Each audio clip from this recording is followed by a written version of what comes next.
கொண்டாட்டியா நீ கிடைச்சா கொண்டாட்டம் தான் எனக்கு, என்ன நீயும் கட்டிக்கிட சம்மதமா உனக்கு.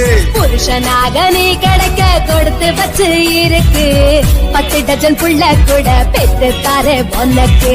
வெட்ட வெளியில உனக்கு இந்த கெட்ட குறும்பு எதுக்கு?